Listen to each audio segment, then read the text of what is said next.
Romanos 3, 19 e 20. Diz assim a santa, inerrante e infalível palavra de Deus. Ora, sabemos que tudo o que a lei diz, aos que vivem na lei o diz, para que se cale toda a boca e todo o mundo seja culpável perante Deus, visto que ninguém será justificado diante dele por obras da lei, em razão de que pela lei vem o pleno conhecimento do pecado. O tema da mensagem desta manhã é o comportamento do acusado. O comportamento do acusado. Vamos orar? Pai Santo, nós louvamos o Teu nome, porque pela Tua bendita providência, Tu preservastes o registro da Tua palavra, a Tua palavra, Pai, que é lâmpada para os nossos pés, luz para os nossos caminhos, rocha que esmiuça a penha, espada de dois gumes. O Senhor preservou, Pai, a Tua palavra para que ela chegasse fidedigna e incorrupta até os nossos dias, Pai. Nós Te louvamos porque temos acesso a ela na nossa língua e porque por ela nós somos fortalecidos e edificados pelo Senhor. A Tua palavra é a verdade e ela nos santifica.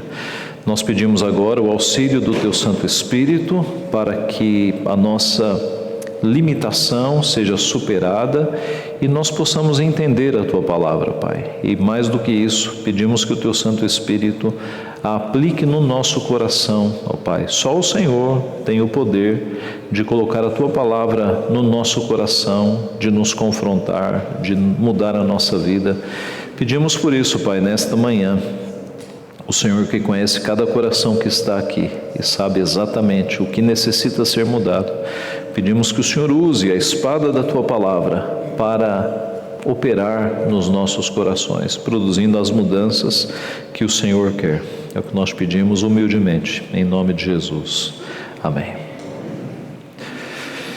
No último domingo nós vimos que diante do Deus Santíssimo, diante do seu tribunal, não tem como nós alegarmos inocência. Diante do tribunal de Deus nós somos culpados. No domingo passado nós vimos que nós somos culpados, primeiro pelo que nós pensamos, foi a exposição do verso 9 até o verso 18. Primeiro pelo que nós pensamos, nossos pensamentos não são santos, os nossos pensamentos todos estão infectados pelo pecado, nós não pensamos santamente, nossos pensamentos revelam pecado. Segundo, pelo que nós falamos, a nossa língua, a nossa linguagem, o nosso falar, ele também está infectado pelo pecado. Vez por outra, nós nos pegamos tendo prazer em falar mal dos outros, em espalhar boatos, em contar meias verdades que são mentiras completas. A nossa língua, o nosso falar está infectado pelo pecado também. Somos culpados diante de Deus. E por fim vimos que nós somos culpados pelo que nós fazemos, as coisas que nós fazemos de errado e as coisas certas que nós não fazemos, os pecados de omissão. Então ninguém diante de Deus pode alegar inocência quanto à sua vida. Se nós passássemos aqui um filme dos teus pensamentos, dos nossos pensamentos, durante a semana que se passou, nós veríamos uma série de pecados. Nós não escaparíamos, nós não poderíamos ser declarados inocentes. Então, com esta ampla apresentação de provas incontestáveis, Paulo demonstra que a acusação é verdadeira. Todos pecaram e carecem da glória de Deus. Todos são culpados diante do Deus Santíssimo. E nesta manhã nós vamos concluir este assunto da culpa do ser humano, mostrando qual deve ser o comportamento do acusado quando nós estamos diante de um Deus, de um juiz santíssimo. Como nós devemos nos portar quando nós estamos ali, como que sentados no banco do réu, no banco dos réus, olhando para um juiz que é santíssimo, que conhece todos os nossos pensamentos, que conhece todas as nossas motivações mais interiores. Será que nós vamos protestar? Será que nós vamos apelar, declarar inocência? O que nós fazemos quando estamos diante do santo juiz? Em primeiro lugar, o texto nos mostra, nós devemos ficar calados. Devemos ficar calados. O texto diz: ora, sabemos que tudo o que a lei o diz, aos que vivem na lei o diz, para que se cale toda a boca. Então, nós devemos ficar calados. Nós não temos razão nenhuma para argumentar, justificar. Silêncio, silêncio. Existe uma atitude de silêncio na Bíblia que é exatamente uma atitude de submissão a Deus. Quando nós nos silenciamos, e eu vou mostrar os textos, é uma atitude de submissão, submissão. É como um pai repreendendo o seu filho, e o filho abaixa a cabeça e silencia. Submissão, submissão. A Bíblia nos mostra, por exemplo, em Lamentações 3:25, bom é aguardar a salvação do Senhor, e isto em silêncio. Salmo 46:10 que nós lemos, aquietai-vos e sabei que eu sou Deus, sou exaltado entre as nações, sou exaltado na terra, aquietai-vos. O Salmo 62:1, somente em Deus, ó minha alma, espera silenciosa, porque dele vem a minha salvação. O Salmo 62:5, somente em Deus, ó minha alma, espera silenciosa, porque dele vem a minha esperança, espera silenciosa. O Salmo 131:2, pelo contrário, fiz calar e sossegar a minha alma, como a criança desmamada se aquieta nos braços de sua mãe, como essa criança é a minha alma para contigo, é a minha alma para comigo. Então, fiz calar e sossegar a minha alma. E por fim, Abacuque 3:16. Ouviu e meu íntimo se comoveu à sua voz.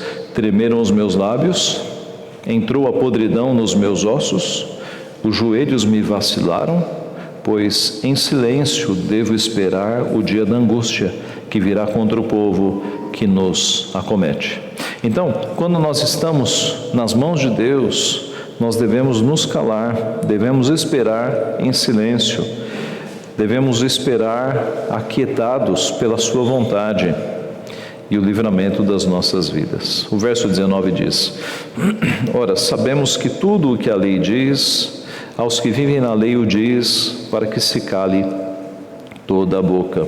A ideia é que as provas são tão contundentes, são tão claras da nossa pecaminosidade, que o réu, nós como réus, devemos ficar calados diante do juiz. Devemos parar de apresentar justificativas, desculpas, colocar a culpa no outro, e devemos aceitar a nossa culpa.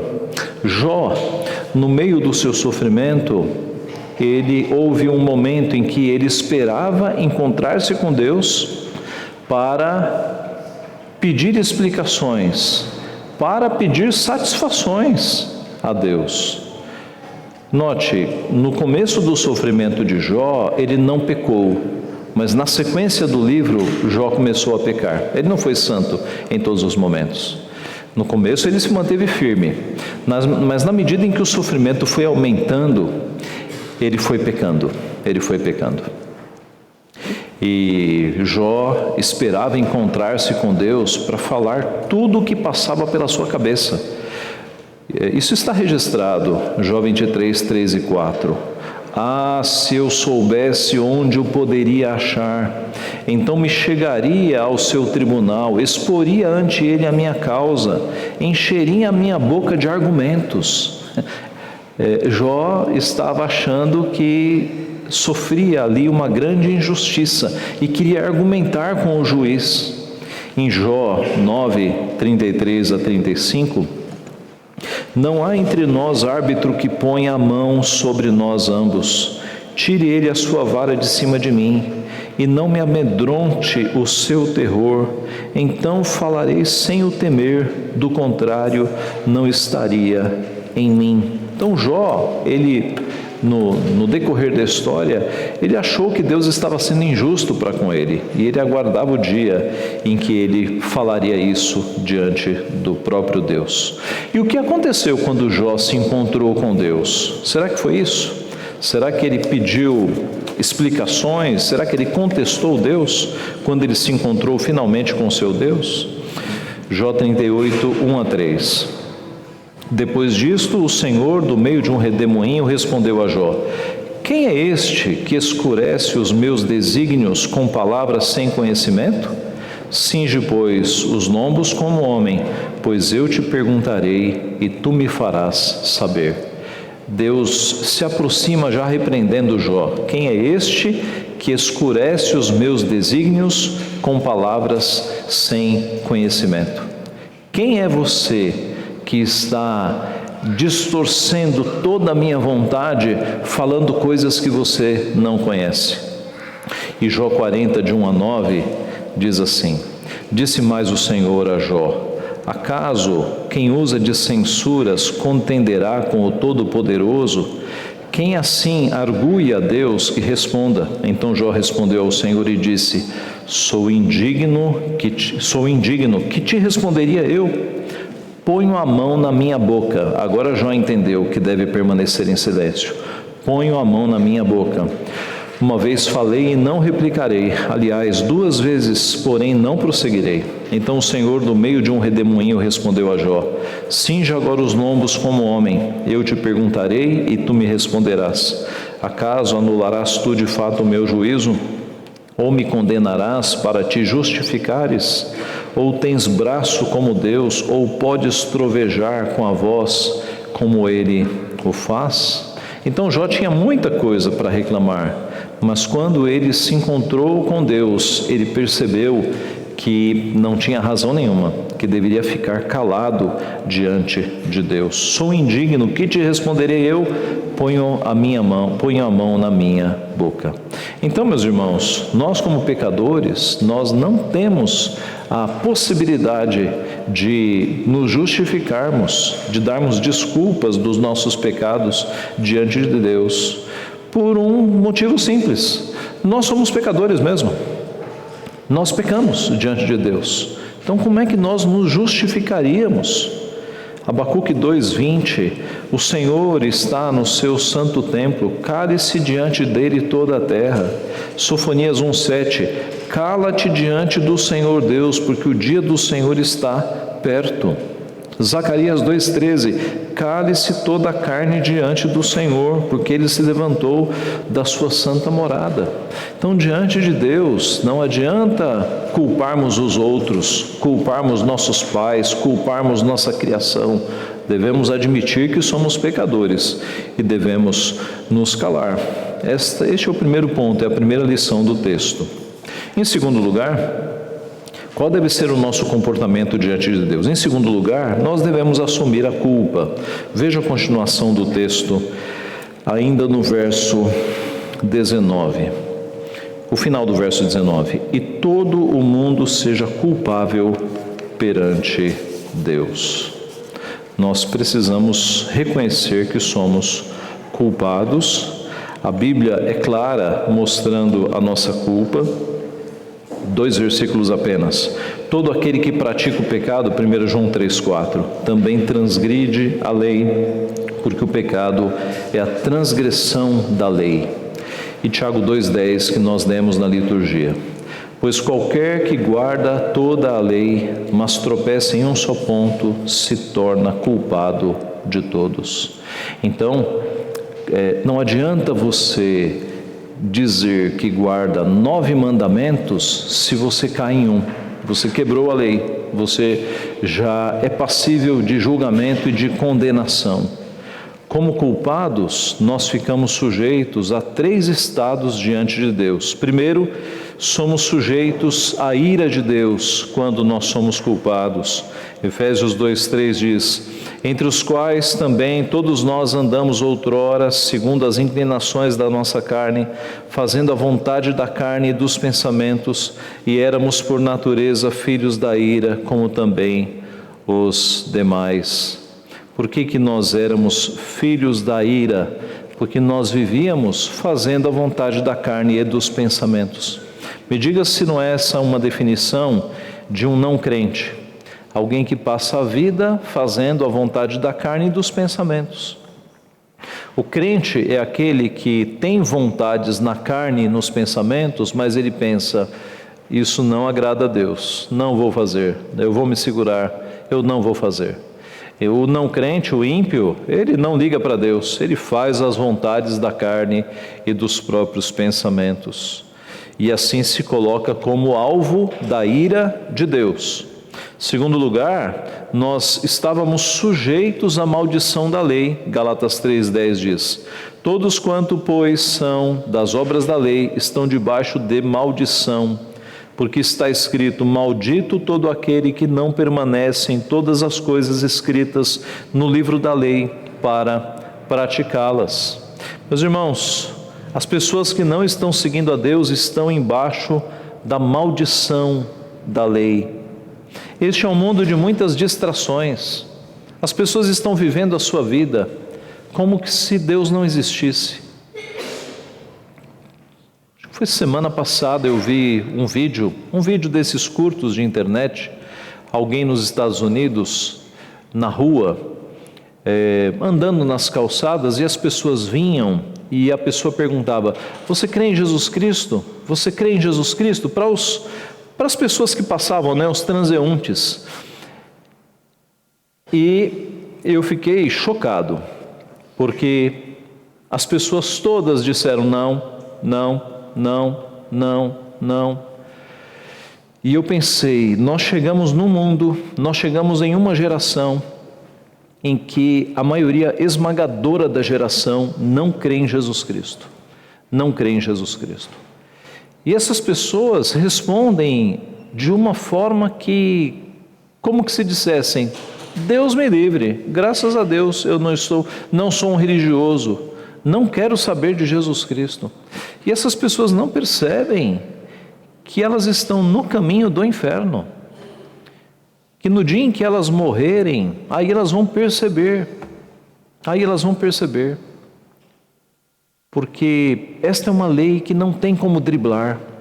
O dia da sua morte chegará, não tem como comprar vida eterna, não tem como fugir do dia da tua morte.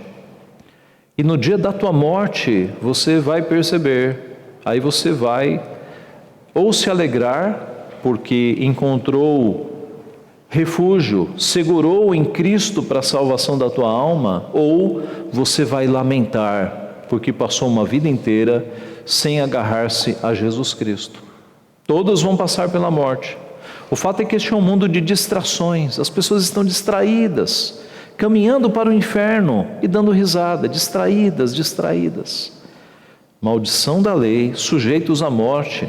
Romanos 6, 23, porque o salário do pecado é a morte, mas o dom gratuito de Deus é a vida eterna em Cristo Jesus, nosso Senhor. Então, qual deve ser o comportamento do ser humano diante do trono de Deus, reconhecendo-se pecador? Deve ser assumir a culpa. Nós devemos assumir a culpa. Devemos falar como Davi, quando finalmente se arrependeu: pequei contra ti somente, e fiz o que é mal perante os teus olhos, de maneira que serás tido por justo no teu falar e puro no teu julgar. O arrependimento de Davi é um bom exemplo de arrependimento sincero, verdadeiro. A pessoa que se arrepende verdadeiramente, ela diz: Senhor, eu sou culpado, pode fazer o que for preciso, eu preciso ser disciplinado. Essa é a palavra de quem se arrependeu sinceramente. Quem não se arrepende sinceramente, você percebe, a pessoa joga a culpa para todos os lados. Eu fiz, mas ele também, eu fiz, mas ela também, eu fiz, mas meus pais, eu fiz, mas meus filhos, eu fiz, mas eu estou desempregado, eu fiz, mas a sociedade é injusta, eu fiz, mas eu estou passando fome. Há sempre um mais para aquele que não se arrepende verdadeiramente. Há sempre um jogar de culpa para os lados. Agora, O verdadeiro arrependimento é quando você não joga a culpa para os lados, é quando você puxa a culpa para si e fala: pequei contra o Senhor e fiz o que é mal diante dos teus olhos, de maneira, Senhor, que será justo no teu julgar e no teu falar. Senhor, o que o Senhor fizer é justo, eu mereço, eu pequei, eu assumo a minha culpa. E isso é arrependimento verdadeiro. É quando a pessoa chega diante de um dos pastores da igreja, dos presbíteros, e fala: olha, eu pequei e eu preciso ser disciplinado, viu?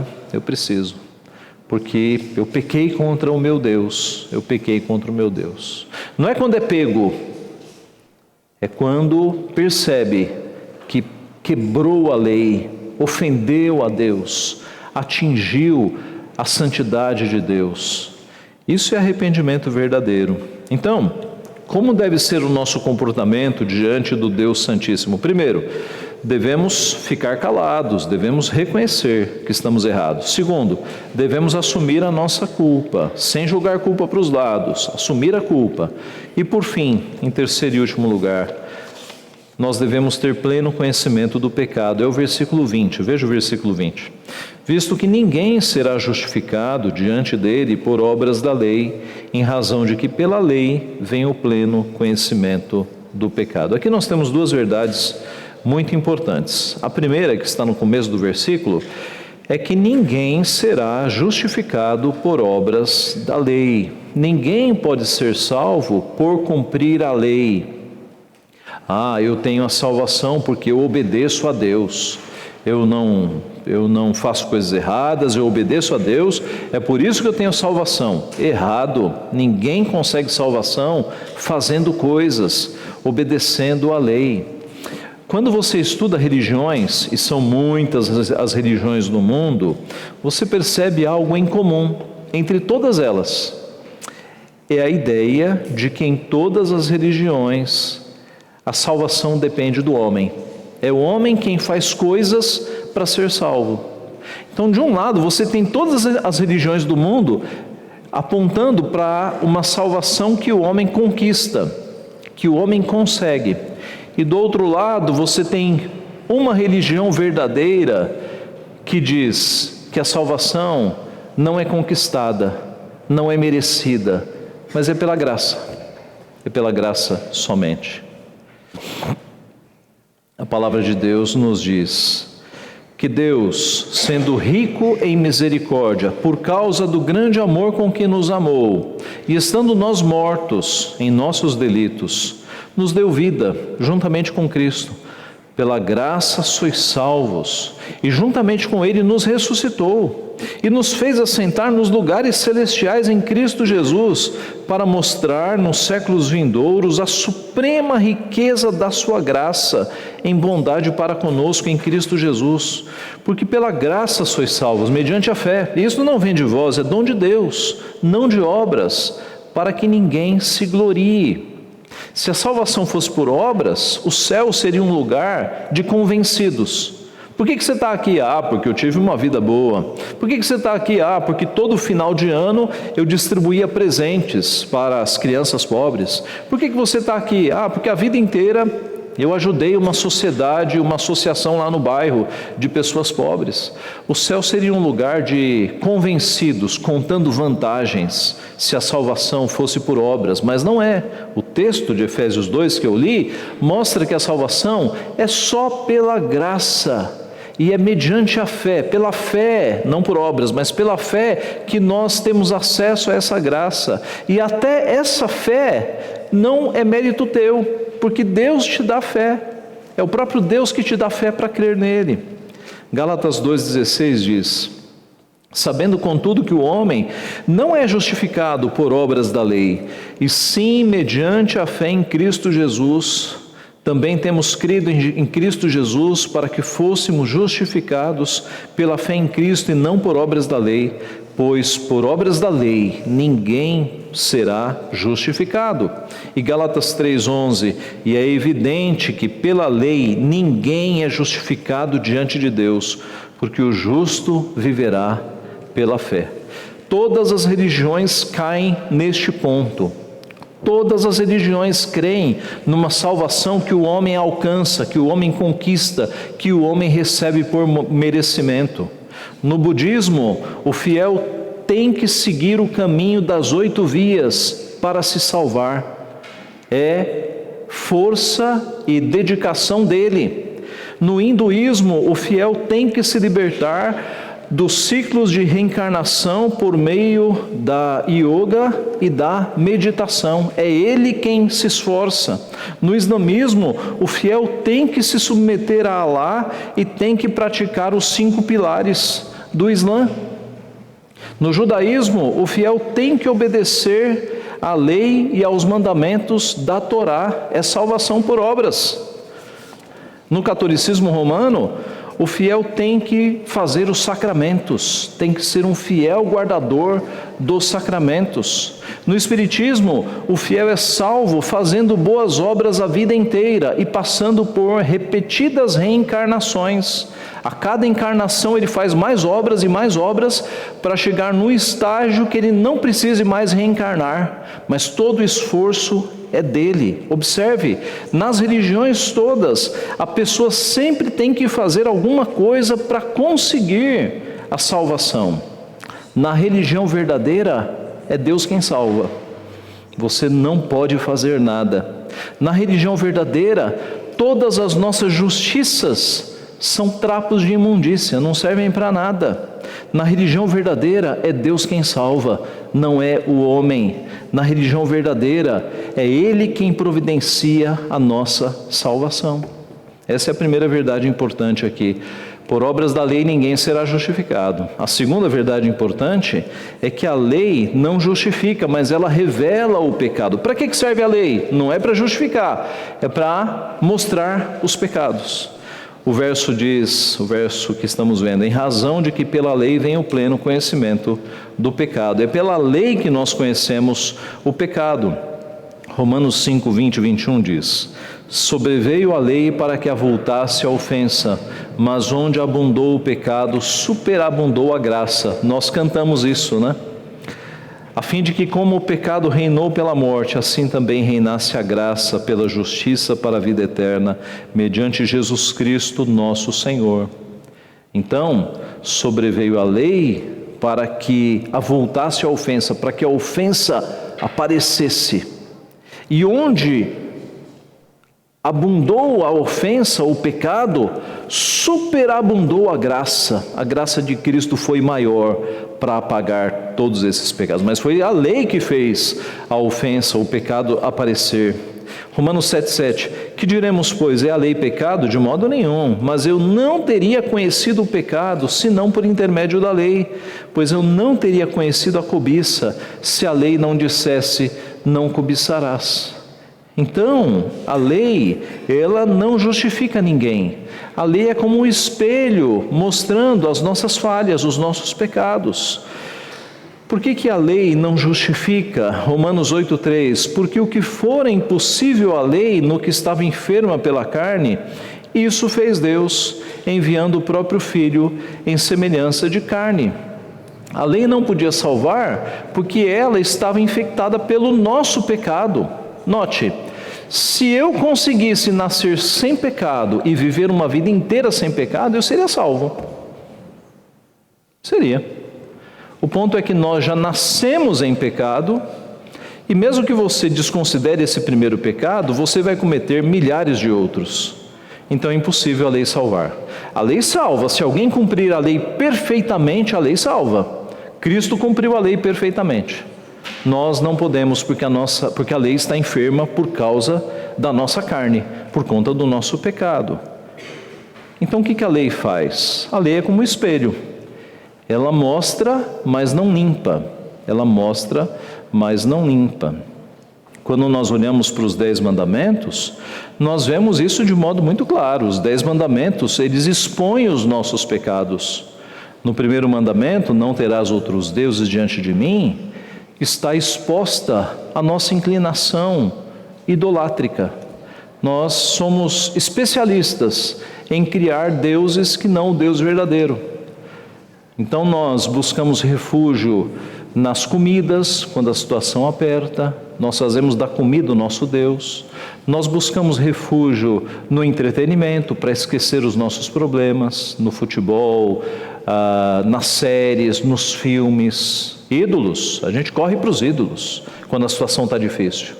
Nós buscamos refúgio na imoralidade, na promiscuidade, na pornografia, ídolos do coração. Então, o primeiro mandamento revela a nossa grande pecaminosidade de fazer outros deuses ao invés do Deus verdadeiro, de correr para buscar refúgio em outras coisas que não em Deus. O segundo mandamento, não farás para ti imagem, revela a nossa falta de fé. Nós, assim como Tomé, precisamos ver para crer. A Bíblia está nos mostrando a graça e a glória de um Jesus maravilhoso, mas as pessoas preferem se alegrar nas séries sobre Jesus, ou nos filmes sobre Jesus. Isso aqui não basta, isso aqui não basta. As pessoas, ao invés de crerem no Deus verdadeiro, que não tem forma, que não tem imagem, preferem se ajoelhar diante de uma imagem feita de gesso. Isso então é a lei nos mostrando a nossa tendência de não ter fé, de querer ver. É preciso ver. O terceiro mandamento, não tomarás o nome do Senhor teu Deus em vão, mostra como a nossa palavra está infectada pelo pecado. Nós usamos o nome de Deus em conversas inconvenientes. Nós não tratamos com santidade o nome de Deus. O quarto mandamento nos mostra o como nós somos egoístas. Deus nos dá 7 dias, pede um, para que nós dediquemos ele inteiramente a Deus. Mas nós pegamos os 6 dias e ainda queremos o 7º para fazer as nossas coisas, os nossos prazeres, os nossos assuntos particulares. O quarto mandamento, lembra-te do dia de Shabá para o santificardes, o nosso domingo, ele é quebrado e ele revela que nós somos egoístas, nós queremos os 7 dias, nós já temos 6 e ainda queremos o 7º. O quinto mandamento, honra teu pai e tua mãe, para que se prolonguem os teus dias que o Senhor teu Deus te dá, nos mostra o como nós somos desobedientes. Os nossos pais nos dão tudo, e já na primeira infância nós desobedecemos. E desobedecemos não só os pais, mas as autoridades durante a vida inteira. Nosso coração é rebelde, ele sempre vai pelo caminho da rebeldia, de confrontar, de não obedecer. O sexto mandamento, não matarás, mostra como o nosso coração é raivoso. Quantas vezes no teu coração você já não teve vontade de matar uma pessoa? Talvez o chefe, talvez o cônjuge, talvez o vizinho, talvez um colega do trabalho. Deus nos livre que em alguns momentos nós tivéssemos uma arma na mão. Graças a Deus não tínhamos, não é? Porque o nosso coração é raivoso. Ódio, raiva, ira não nos são desconhecidos. Nós somos assim. Então a lei mostra essa nossa tendência a destruir o próximo. O sétimo mandamento, não adulterarás, mostra a nossa tendência de não termos uma vida pura, sem malícia. O não adulterarás é um mandamento para mostrar o como nós somos maliciosos na nossa mente, nos nossos pensamentos, nos nossos olhares impuros. O oitavo mandamento, não furtarás, mostra a nossa falta de contentamento com o que nós temos. Se alguns de nós tivéssemos o poder de ser invisíveis, alguns de nós iriam para um banco, para, sem ninguém ver, pegar ali dinheiro, não é? O oitavo mandamento, não furtarás, revela a nossa cobiça e o nosso desejo de querer o que é dos outros, de roubar o que é dos outros. O nono mandamento, não dirás falso testemunho, mostra os pecados da nossa língua, não é? O nosso prazer, às vezes, de ver a pessoa sendo destruída, sendo cancelada, né? Falar mal, espalhar boatos falsos. O 10º mandamento, não cobiçarás, mostra o nosso desejo também de cobiçar o que é dos outros e não nos contentarmos com aquilo que Deus nos deu. Então veja, os 10 mandamentos, eles servem para revelar os nossos pecados, são um espelho puríssimo, mostrando as nossas iniquidades. Mas pastor, se a lei não salva, no que ela ajuda? Gálatas 3:24, de maneira que a lei nos serviu de aio para nos conduzir a Cristo, a fim de que fôssemos justificados por fé. O que é aio? Aio, no grego, é paidagogos, de onde veio pedagogo na língua portuguesa. Era o escravo responsável pela educação das crianças. Então, a lei nos serviu de pedagogo, de escravo que leva a pessoa para a escola, para nos levar para onde? Para Cristo. Em outras palavras, a lei nos leva para Cristo. Ela não nos salva, ela não pode nos salvar, mas ela nos conduz a Cristo, para Cristo salvar. Cristo salva e a lei nos conduz a Cristo. Essa é a finalidade da lei. Ela nos leva a Cristo para sermos salvos por Ele. Então, irmãos, em terceiro e último lugar, diante do tribunal de Deus, nós temos pleno conhecimento do nosso pecado. Concluindo, como deve ser o nosso comportamento diante de Deus? Primeiro, devemos ficar calados e assumir. E segundo, devemos ficar calados e perceber que estamos errados. Segundo, devemos assumir a nossa culpa. Terceiro, devemos ter pleno conhecimento do pecado. Devemos perceber que nós somos pecadores. O nosso texto encerra aqui de uma forma bastante acusatória, não é? Realística, nós somos pecadores. Na sequência, nos próximos domingos, nós teremos as boas notícias de que Cristo salva, porque se parássemos aqui, estaríamos bem felizes, não é? Não haveria esperança para nós. Mas eu adianto o que nós temos daqui para frente. Romanos 8:31, que diremos, pois, à vista destas coisas? Se Deus é por nós, quem será contra nós? Aquele que não poupou o seu próprio Filho, antes por todos nós o entregou, porventura não nos dará graciosamente com Ele todas as coisas? Quem tentará acusação contra os eleitos de Deus? É Deus quem os justifica. Quem os condenará? É Cristo Jesus quem morreu, ou antes quem ressuscitou, o qual está à direita de Deus e também intercede por nós. Quem nos separará do amor de Cristo? Será tribulação, angústia, perseguição, ou fome, ou nudez, ou perigo, ou espada? Como está escrito, por amor de ti somos entregues à morte o dia todo, fomos considerados como ovelhas para o matadouro. Em todas estas coisas, porém, somos mais que vencedores, por meio daquele que nos amou. Porque eu estou bem certo de que nem morte, nem vida, nem os anjos, nem os principados, nem as coisas do presente, nem do porvir, nem os poderes, nem a altura, nem a profundidade, nem qualquer outra criatura poderá separar-nos do amor de Deus que está em Cristo Jesus, nosso Senhor. Nada pode nos separar do amor de Deus. Por mais que a lei mostre que nós somos culpados, Cristo nos justifica. Por mais que o tentador, que é aquele que nos acusa de dia e de noite, diga para Deus que nós somos culpados, Cristo nos justificou. Nós estamos agora inculpados, porque Cristo mandou o próprio Filho para morrer no nosso lugar. E eu termino com uma frase de Charles Colson, um homem que não era crente, ocupou altos cargos no governo dos Estados Unidos, foi preso por corrupção e na prisão ele se converteu. Ele teve uma conversão dramática e sincera. Ele escreveu: todos os reis e rainhas da história enviaram seu povo para morrer por eles. Só conheço um rei que decidiu morrer pelo seu povo. E esse rei é Jesus Cristo. Louvado seja o seu nome. Que Deus nos abençoe. Amém.